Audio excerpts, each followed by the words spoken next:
नमस्कार दोस्तों, DD red के एक और एक्शन वीडियो में आप सभी का स्वागत है। मैं हूं आलोक। तो आज जो वीडियो लेकर आया हूं ताज़ा खबर 24/7 का है। Pakistan heading towards hunger and inflation, experts expose the reality. चलिए देखते हैं, वीडियो मजेदार होने वाला है। मुल्क में महंगाई की मजमूई सालाना शरह बढ़कर 9.11% हो गई है और इस हवाले से वफाकी इदारे शुमारियात ने महंगाई से मुतालिक हफ्तावार रिपोर्ट जारी की है, जिसके मुताबिक एक हफ्ते में 20 अशियाए जरूरिया की कीमतों में इजाफा हुआ है, जिसमें प्याज, दालें, चिकन, दही, लहसुन और चाय समेत खाने पीने की दीगर अशिया वो शामिल हैं। और इस पर फिर तमाशा ये कि गुड ट्रांसपोर्टर्स की हड़ताल को भी एक हफ्ता हो गया है, जिसके असरात बड़े शहरों की मंडियों में वाज़े तौर पे अब नजर आने लगे हैं। अच्छा, अब लाहौर में माल बरदार गाड़ियों की आमद वो 100 से कम होकर 10 तक आ गई है, जबकि कराची में छोटी गाड़ियों के जरिए सब्जियों की तरसील जारी है। लेकिन जाहिर है ना कि ये मास ट्रांसपोर्टेशन का मुतबादिल तो नहीं है, लिहाजा फिर कई जो अशिया हैं उनकी शॉर्टेज हो गई और नतीजा ये है कि ये सब्जियां, आटे और दालों की कीमतों में मुल्कगीर सतह पर इजाफा देखने में आ रहा है। पेशावर में 20 किलो आटे के थैले की कीमत 150 रुपए, जबकि दालों की कीमत में 1520 यानी कि 1520 रुपए फी किलो इजाफा हुआ है। इसी तरह क्वेटा में प्याज की फी किलो कीमत 100 से 180 रुपए हो गई है, जबकि मुर्गी की कीमत 50 रुपए फी किलो बढ़ गई है। फिर हड़ताल के बाइस बरामदी शोबा भी इससे बुरी तरह मुतासिर हुआ है। अब जाहिर है कि तैयार मसनूआत बंदरगाह तक पहुंचेंगी भाई, तो ही एक्सपोर्ट आगे होंगी ना। तो अब ये सिस्टम कोलैप्स नहीं तो फिर ये क्या है? देखें ना, एक तरफ रोजगार बंद हो गया और फिर दूसरी तरफ शॉर्टेज की वजह से ये जो खाने पीने की अशिया हैं, इनकी कीमतों में इजाफा वो उन्हें मार रहा है। लेकिन जश्न आज़ादी पर कायदे आज़म को माइनस करके अपनी खुदनुमाई करने वाले इन बेहिस हुक्मरानों को ना इसका कोई इदराक नहीं है। भाई अगर होता, ऑब्वियसली पाकिस्तान ने तकरीबन 25 प्रोग्राम IMF के साथ किए हैं, जहाँ पे हमने IMF की कड़वी दवाई भी खाई है, लेकिन उसके खाने के बाद फिर हम दोबारा अपनी पुरानी हरकतों पे ही रहे हैं और बार बार IMF के पास जाते हैं। अभी भी हम IMF के प्रोग्राम में हैं और अगर आप देखते हैं कि कुछ फिस्कल डिसिप्लिन आ रहा है तो वो सारा का सारा IMF की वजह से है, नंबर 1। और सारे का सारा बोझ जो है वो अवाम पे है और अवाम जो है वो तकरीबन कुचल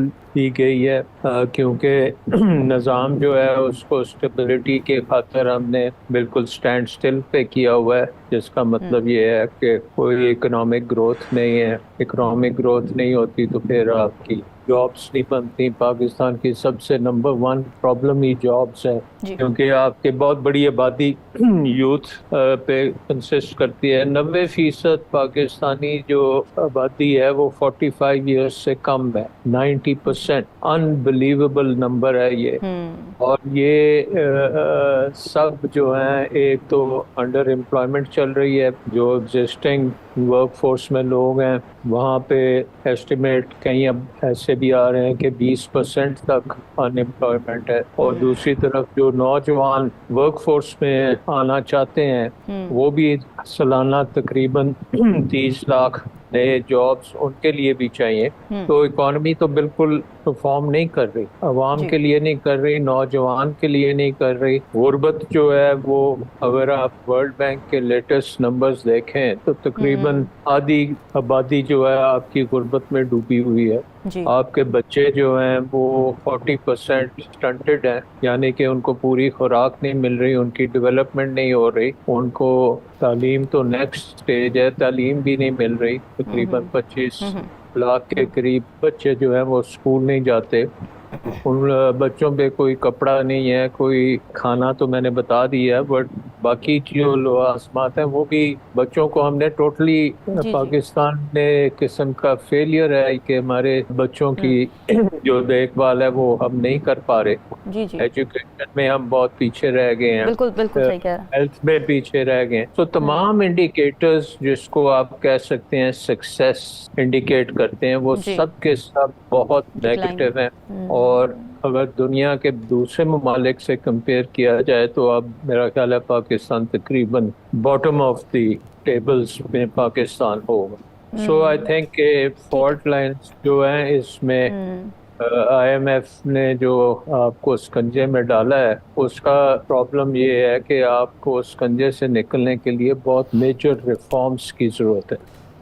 पाकिस्तान में इस वक्त कोई इन्वेस्टमेंट करने को तैयार नहीं है। हमारे अपने लोग भी इन्वेस्ट नहीं कर रहे और बैरून मुल्क ठीक है। से तो हम कई ठीक है। सालों से सुन रहे हैं कि 100 अरब डॉलर आएगा, वो भी नहीं आया। अब हम कह रहे थे कि SIFC लेके आएगी 100 अरब डॉलर, वो भी नहीं आए। तो हम ये बस ख्वाब देखते रहते हैं कि नहीं, सही कह रहे हैं आप। इन्वेस्टमेंट, एंड फाइनली पाकिस्तान की इकोनॉमी जो है वो बहुत बैकवर्ड हो चुकी है। उसमें वो टेक्नोलॉजी जो आनी चाहिए थी ओवर द इयर्स वो नहीं आई, और निज़ाम बिकॉज इन्वेस्टमेंट ओरिएंटेड नहीं है तो टेक्नोलॉजी भी इन्वेस्टमेंट ड्रिवन होती है। तो अब हम देख रहे हैं कि आर्टिफिशियल, देखिए इसमें गलती किसकी है? IMF को आप लोग कह रहे हैं ना कि IMF की कड़वी दवाई हमने पी, हमने ये किया, हमने वो किया, लेकिन क्या उस कड़वी दवाई को पीने से आपकी बीमारी ठीक हुई? भाई दवाई कब पी जाती है? दवाई पी जाती है जब आप बीमार होते हैं। और दवाई क्यों पी जाती है? क्योंकि उस दवाई से आपको उस बीमारी से छुटकारा मिले, उस बीमारी से आप ठीक हो। लेकिन क्या 25 बार IMF के प्रोग्राम में शामिल हो चुका है पाकिस्तान, 25 बार इसने कड़वी दवाई पी है, 26वीं बार भी पिएगा, लेकिन बीमारी तो ठीक नहीं हुई ना। बीमारी है गरीबी। बिल्कुल सही कहा आपने। और ये जो आप कह रहे हो ना आधी आबादी, मुझे लगता है अब इससे ज्यादा हो गया है, क्योंकि डॉन की ये रिपोर्ट लगाओ, स्क्रीनशॉट लगा दो। डॉन की ये रिपोर्ट जो थी शायद UN के डेटा के आधार पर थी, ये 2-3 साल पुरानी हो गई, जिसमें 45%, 2 साल तो हो गई पुरानी, 45% गरीबी की बात की गई थी। लेकिन एक्चुअल में गरीबी पाकिस्तान में इससे कहीं ज्यादा है। मुझे लगता है कि पाकिस्तान में नियर अबाउट जो गरीबी है, अगर आप उसे ग्राउंड पर जाकर देखेंगे, नियर अबाउट 70% है। 100 में से 70 लोग गरीब हैं पाकिस्तान में, जो 2 वक्त की रोटी ठीक से नहीं जुटा पा रहे हैं। कोई मेरी इस बात को काट दे डेटा से तो समझ में आती है बात। और मैं ये क्यों कह रहा हूं? IMF का जिक्र किया आपने। आप दुनिया भर में जितने भी देश जो हैं IMF के प्रोग्राम्स में गए हैं, उनमें अगर टॉप 10 की लिस्ट निकालूं तो उसमें आप 4थे नंबर पर हैं। 4th नंबर पर पाकिस्तान आता है IMF से कर्जा लेने के मामले में। ये देखिए, ये डेटा लगाओ भाई। सबसे नंबर 1 पर अर्जेंटीना है, $41.79 बिलियन। Ukraine $10.39 billion. यूक्रेन इस लिस्ट में इसलिए आया है क्योंकि लड़ाई चल रही है। उसके बाद है इजिप्ट $6.89, पाकिस्तान है $6.59। अब आप जरा इससे सोचिए कि पाकिस्तान 25वीं बार गया है इस प्रोग्राम में। भारत 5 से 6 बार गया है। लास्ट हम गए थे 1991 में, उसके बाद से नहीं गए कभी IMF के प्रोग्राम में, हमें जरूरत नहीं पड़ी। आज क्या है तस्वीर? आज तस्वीर यह है कि स्क्रीनशॉट लगा रहा हूं, फॉरेक्स रिजर्व हमारा $700 बिलियन को क्रॉस कर गया है। हमारा अपना फॉरेन रिजर्व, जिसमें कोई देश के मांगे हुए पैसे नहीं रखे हुए, वो $700 बिलियन को क्रॉस कर चुका है। पाकिस्तान में जो 20-21 बिलियन डॉलर का फॉरेक्स रिजर्व है, वो आपके अपने कमाए हुए पैसे नहीं है। वो सऊदी अरब के पैसे हैं, वो चीन के पैसे हैं, वो अमेरिका के पैसे हैं, वो पता नहीं किसके किसके पैसे हैं, जो आपके बैंक में डाले हुए हैं। तो आपके पैसे नहीं। तो आपकी असल जो गरीबी है वो कहीं ज्यादा है एक्चुअल डेटा से। देख रहे हैं कि आर्टिफिशियल इंटेलिजेंस का आ गया वक्त और 4th इंडस्ट्रियल रेवोल्यूशन है, और बाकी दुनिया बहुत तेजी से आगे जा रही है। इंडिया इसमें बहुत आगे चले गया, लेकिन पाकिस्तान में हम बातचीत तो बहुत कर रहे हैं, लेकिन अमली तौर पे वो 4th इंडस्ट्रियल रेवोल्यूशन की हमने शुरुआत भी नहीं की। सो आई थिंक IMF का प्रोग्राम तो हमें करना ही पड़ेगा, ये अनटिल हम ये सारी चीजें चेंज नहीं करते। ठीक है जी। हिलाली साहब, आप कुछ पूछना चाह रहे थे, प्लीज। देखिए, मैं आपसे ये सुल्तान शाह साहब ये पूछना चाहता हूँ कि कहा जाता है फॉर एग्जाम्पल कि education this is among the lowest worst in, ये आपने 25 मिलियन का फिगर, मेरा फिगर 40 मिलियन है बच्चे जो स्कूल नहीं जाते हैं। हेल्थ जो है उस पर भी कोई नहीं है। इधर तो लोग आई थिंक 80% जो मर रहे हैं they are dying because of neglect. Lack of proper health care, पानी का जो इश्यू है, क्या कमी हो रही है पानी की, वो भी तो ये जो इन्वेस्टमेंट होना चाहिए इनमें इधर नहीं जा रहा है, खुदा जाने किधर जा रहा है, मगर इधर नहीं जा रहा है कि जितने गवर्नमेंट स्कूल्स तो बेकार हैं इस मुल्क में। Principles of government school drive taxis, वो कहते हैं हम तो गवर्नमेंट के फ्री हेल्थ और फ्री हाउसिंग के लिए आए हैं, वो बस अटेंडेंस रजिस्टर करके और फिर अपनी गाड़ी को एज अ टैक्सी चलाते हैं। देखिए, गुजारिश ये है कि शहबाज साहब, एजुकेशन पाकिस्तान में है कहां? मदरसे में जो एजुकेशन मिलती है उससे डॉक्टर, इंजीनियर, बैंकर, फाइनेंसर नहीं बन सकते आप। और जो स्कूलों में एजुकेशन मिलती है वो मदरसे का थोड़ा एक्सटेंडेड वर्जन है। जो थोड़ा बहुत बच्चे आपके पढ़ने में ठीक हैं वो फट से बाहर निकल जाते हैं, वो रहता नहीं है पाकिस्तान में। तो आपको क्या लगता है जो पाकिस्तान में ब्रेन ड्रेन हो रहा है, ब्रेन ड्रेन क्या हो रहा है? ब्रेन बचा ही नहीं है पाकिस्तान में। जो ब्रेन है वो निकल जाता है और जो यहां पे रह जाते हैं वो सब कजन मैरिज की पैदाइश वाले हैं, बिना ब्रेन वाले, जिनका डीएनए तक करप्ट हो चुका है। जो अफवाह में और सच्चाई में और हकीकत में और फेक में और सही में फर्क महसूस नहीं कर पाते, वो उन ज़ॉम्बीज की तरह हो गए हैं जिनको बस एक बार कुछ बोलो और वो सारे के सारे वही बिना सोचे समझे ज़ॉम्बीज की तरह बिहेव करने लगते हैं। अभी आई है खबर, पाकिस्तान में चर्चेस को फिर तोड़ा गया है, फिर जलाया गया है। लगाओ भाई, वीडियो लगा दो।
और ये क्यों किया गया है?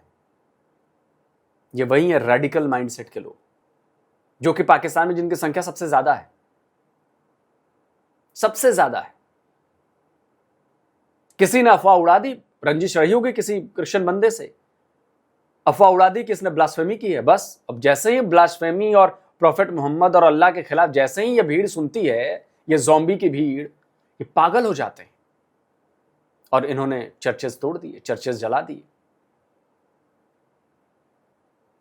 किसी ने यह सोचने की जहमत नहीं उठाई कि अरे इसकी सच्चाई क्या है, क्या वाकई ऐसा हुआ है, क्या वाकई किसी क्रिश्चियन ने ब्लास्फेमी की है। इसकी जांच तो पहले होगी ना कि भाई जो आरोप लगाए जा रहे हैं वो भाई इसका प्रूफ क्या है। सारे प्रूफ झूठे होते हैं हर बार, कोई किसी का नहीं निकलता प्रूफ। सिर्फ अपनी ये जो हैवानियत वाला जो रूप है वो दिखाने के लिए ये लोग ऐसा करते हैं। लेकिन डॉक्टर चीमा इस पर वीडियो नहीं बनाएंगे, पता नहीं बनाएंगे कि नहीं बनाएंगे। लेकिन भारत में अगर कुछ हो जाए, और देखिए जी भारत तो जो है जो माइनॉरिटीज पे कितना जो है जनाब, देखे जनाब कितना जुल्म करता है जनाब, और फिर कहता है कि हम तो जी ऐसे हैं और वैसे हैं। ये तो हालत है इनकी। शहबाज साहब जब आए अप्रैल में, तो 1 जुलाई को तो 45,000 अरब रुपया कुछ वफाक का कर्ज था। अब वो कर्ज बढ़ाकर वो ले गए हैं 86,000 अरब रुपए, यानी कि 41,000 अरब रुपया बढ़ा दिया है। जितना पहले 75 साल में लोन लिया था उसके इतना ही उसके 92% लोन 4 सालों में ले लिया है। ठीक है, 90% लोन 4 सालों में ले लिया है। तो हम कर्ज के नीचे डूब गए हैं। टैक्स जैसे मैंने आपसे गुजारिश की कि डबल कर दिया गया, 7,500 से 14,500। लेकिन 14,500 करने के बाद कोई सर्विसेज तो बेहतर नहीं हुई हैं, आवाम की हालत तो बेहतर नहीं हुई है। पाकिस्तान में आज 10 साल की हाईएस्ट गुर्बत है। अच्छा, पाकिस्तान की गुर्बत की जो शरह थी वो कम हो रही थी। 1998 से हमारी गुर्बत कम हो रही थी। ये पिछले 6 सालों में गुर्बत बढ़ने लगी और अब जो है वो 30% पाकिस्तानी, 29% पाकिस्तानी जो हैं उनके पास 8,485 रुपये से कम माहाना वसाइल होते हैं। यानी कि गुर्बत की लकीर को ऐसी नहीं है जो बहुत बड़ी, मतलब 8,485 रुपये, ठीक है। उसके वर्ल्ड बैंक जो ज़्यादा कहते हैं 45, वर्ल्ड बैंक तो ज़्यादा कहता है, ये हम बात कर रहे हैं, ठीक है। उसके बाद 21 साल की हाईएस्ट अनएम्प्लॉयमेंट है, ठीक है, शरह एब्सोल्यूट नंबर में तो पॉपुलेशन बढ़ रही तो बढ़ जाता है। उसके बाद 1960 से लेकर अब तक जो वक्त गुजरा है, तो पिछले जो 3 सालों में सरमायाकारी की शरह है वो मिनिमल है। मतलब 1960 से लेकर अब तक कम तरीन जो सरमायाकारी पाकिस्तान में हुई है 13.2%, उधर आ गए हम लोग। मुझे याद है मुशर्रफ साहब का जो रिकॉर्ड है हाईएस्ट FDI का, वो अब तक नहीं टूटे। 2011 में मेरे ख्याल से शायद हाईएस्ट FDI थी, जिस साल उन्होंने ये कुछ फ़ोन वोन की कंपनियों ने इन्वेस्ट किया था। लेकिन हम तो अब FDI भी बहुत कम हो गई है। मैं तो टोटल सरमायाकारी जिसमें पाकिस्तानियों की सरमायाकारी भी शामिल है। तो पाकिस्तान के अंदर जो है वो इन्होंने करेंसी सही डिफेंड करके रखी है। इन्होंने स्टेबिलिटी मईशत में है। स्टेबिलिटी इसलिए है कि IMF का लोन चल रहा है, तो लोन के बेसिस पे स्टेबिलिटी है। लेकिन अगर आप देखें कि भाई स्टेबिलिटी जब आप कहते हैं कि है, तो फिर हम सवाल ये पूछते हैं कि क्या गुर्बत में स्टेबिलिटी आई है? तो पता चली गुर्बत बढ़ रही है। क्या अनएम्प्लॉयमेंट में स्टेबिलिटी आई है? तो अनएम्प्लॉयमेंट बढ़ रही है। क्या भूख में स्टेबिलिटी आई है? नहीं, भूख बढ़ रही है। 2018-19 का साल और 2024-25 का साल, ये 2 ही नंबर्स गवर्नमेंट ने पब्लिश किए हैं। पाकिस्तानी गोश्त भी कम खा रहे हैं, अंडे भी कम खा रहे हैं, तेल भी कम खा रहे हैं, दालें भी कम खा रहे हैं, गंदम और चावल की कंजम्पशन भी कम हो गई है। इसका मतलब है कि पाकिस्तानी न सिर्फ सस्ती चीज़ें की तरफ चले गए, बल्कि खाना ही कम खाना शुरू कर दिया। भूख बढ़ रही है इधर। सो किसी भी किफ़ायतशारी अवाम करें। हुकूमत का क्या रिकॉर्ड है? हुकूमत किफ़ायतशारी कर रही है कहीं? हुकूमत देख रहे हैं पर्क्स प्रिविलेजेस बढ़ रहे हैं, इंतजामी खर्चात 16% बढ़ गए। पिछले साल हुकूमत ने पिछले साल फरमाया था, शहबाज शरीफ साहब ने बड़ा दिल पे दर्द कहा था उनको है, जब पेट्रोल महंगा हो रहा था, और कहा कि 6 महीने किफ़ायतशारी करेंगे हुकूमत। उन 6 महीने किफ़ायतशारी करने के बाद ये पता चला कि जो आपने 971 अरब रुपए रखे थे बगैर किफ़ायतशारी के बजट, आप उसको भी एक्सीड कर लिया और 1021 अरब रुपया खर्च कर दिया। सो हुकूमत जो है ना, वो चाहे वो जहाज़ ख़रीदने हों, चाहे वो मर्सिडीज़ गाड़ियाँ खरीदनी हों, या चाहे पीपल्स पार्टी के शशके हों, उधर तो आप हुकूमत में रह चुके हैं, इनके साथ उठना बैठना बहुत ज़्यादा। क्या वजह है कि हमारे यहाँ, जैसे भारत में एक ज़माने में था कि अपनी छोटी गाड़ी एम्बेसडर वो इस्तेमाल किया करते थे, हमारे क्यों नहीं लोकली असेंबल्ड गाड़ी इस्तेमाल हो सकती? करोला क्यों नहीं लोकली असेंबल्ड होंडा? क्यों हमारी इंपोर्टेड गाड़ियों पे, इतनी बड़ी ऊंची गाड़ियों पे तवज्जो है सरकार की? भाई प्राइवेट सिटीजन आप जो भी करें, आप उसकी हम वो नहीं कहते कि महंगी तरीन BMW आ रही है और पता नहीं क्या क्या, हमें तो नाम भी नहीं पता। इसको कहते हैं माइंडसेट, इसको OPM कहते हैं। अच्छा, वो क्या हुआ? OPM का मतलब होता है अदर पीपल्स मनी, कि किसी और का पैसा है तो फिर खर्च करें। माले मुफ्त दिले बेरे, बस माले मुफ्त दिले बेरे। चाहे वो आपने पावर प्लांट लगाने हैं तो आपने बेस्ट तरीके से नहीं लगाने, आपने ज़्यादा लगा देने, आपने मतलब इलेक्शन की साइकिल को मुतनाज़र रख के लगाने, बल्कि उसको नहीं रखना आपको कि इकोनॉमिक एफिशिएंसी क्या है। आपने ये नहीं सोचना है कि इतने डॉलर्स कहाँ से आएंगे। आपने बिजली बेचनी है, अदर पीपल्स मनी ना। जब दूसरे पैसों के, दूसरे लोगों के पैसे पे आप फैसला कर रहे हो ना, पिछले साल चीनी की एक मरतबा आपने एक्सपोर्ट करा दी ताकि चीनी के मिल मालकान को 25 अरब रुपया महीने का ज़्यादा मिल सके। फिर आपको जब, तो भाई यही तो हम भी लगातार कहते रहते हैं। मैं अक्सर अपने वीडियोस में ये बात कहता हूं कि भाई पाकिस्तान के लोग जरा सोचें कि रोटी उनकी थाली में कम हो रही है या उनके PM की थाली में, या उनके MP के MNA की थाली में कम हो रही है। सब्जियां आपकी थाली से, आपके किचन से गायब हो रही हैं, या आपके PM, आपके CM, आपके अफसर, आपके जनरल, आपके टर्नल, उनके थाली से गायब हो रहा है। बिजली का बिल, गैस का बिल, पानी का बिल, ये ज्यादा कौन भर रहा है? आप भर रहे हैं या वो भर रहे हैं? कहने का मतलब यह है कि पाकिस्तान के लोग अपना हाड़तोड़ मेहनत कर रहे हैं, खून पसीना एक कर रहे हैं, जो पैसे कमा रहे हैं उससे टैक्स दे रहे हैं, और टैक्स के पैसे से उनको बदले में कुछ नहीं मिल रहा है। उस टैक्स के पैसे से फ्री की बिजली जाती है, नेताओं को, जनरलों को फ्री का खाना जाता है, फ्री का टेलीफोन जाता है, फ्री का इंटरनेट जाता है, फ्री का पेट्रोल जाता है, फ्री की गाड़ी जाती है, पूरा प्रोटोकॉल मिलता है, और आपको मिलता है बाबा जी का ठुल्लू। यही तो हम भी कह रहे हैं। अब मिफ्ता इस्माइल भी यही कह रहे हैं कि दूसरों के आवाम का पैसा, आवाम के पैसों पर आपके PM, CM, जज, अब general, Tarnail, police officer, local MP, MNA सब मजे कर रहे हैं, याशियां कर रहे हैं।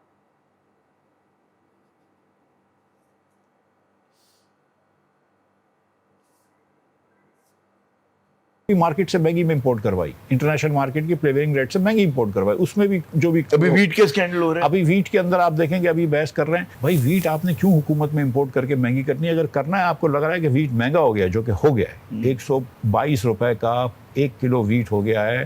फार्मर से तो आपने 60-70 रुपए का लिया था, तो फार्मर को भी नहीं मिला, दरमियान के लोगों को मिला। वो वीट आप इंपोर्ट करना खोल दें। आप रोज बहस करते हैं क्योंकि आपके पास खुद के पास पड़ा हुआ है, मतलब खुद से मुराद है कि जो बहुत सारे ये लोग भी स्टॉकिस्ट होते हैं ना, इनको भी नंबर पता होते हैं कि यार वीट की शॉर्टेज होने लगी तो चलो वीट खरीद लो। तो इनके भी प्राइवेट बिजनेस होते हैं, पेट्रोल में भी यही करते हैं। ये हुकूमत जो है ये अदर पीपल्स मनी के ऊपर बहुत फायदा उठाती है। और असल में अनफॉर्चुनेटली हमारी सियासत ऐसी बंद है कि जो ईमानदार शरीफ लोग होते हैं ना, जिनमें इंटेग्रिटी होती है, कि जो समझते हैं कि ये चीज़ें गलत हैं, वो चीज़ ऊपर नहीं आती है, बस ये बाकी लोग ऊपर आ जाते हैं। हुकूमत ने गरीब बिजली सार्फिन पर आइंदा 3 माह के लिए 23 अरब रुपए का बोझ डालने की तैयारी कर ली। देखो, खबर ठीक है, लेकिन इसमें एक लफ्ज की कमी आप भूल गए या जिसने टाइप किया। चलिए वीडियो खत्म करते हैं। अच्छा, मिफ्ता इस्माइल ने एक और बात कही है, पता है आप लोगों को? इनका कहना है कि पाकिस्तान जो था वो भारत से ज्यादा अमीर था। अब आप सुनकर हंसेंगे कि यार जब 47 में हमने 20 करोड़ रुपए दिए, कि पता नहीं कितने करोड़ रुपए दिए थे, उसके बाद तो इनके ऊपर तरपाल टंगी थी, तो ये हमसे अमीर कैसे हो गए? अब यहां पे पाकिस्तानी नशानपंथी दिखाते हैं। भाई पाकिस्तान की जनसंख्या कम थी, पाकिस्तान में उस समय FDI बहुत ज़्यादा आती थी, जो फॉरेन मनी होती है। भारत ने वो पूरा मार्केट बंद कर रखा था, तो 90 के बाद से शुरू हुआ ना।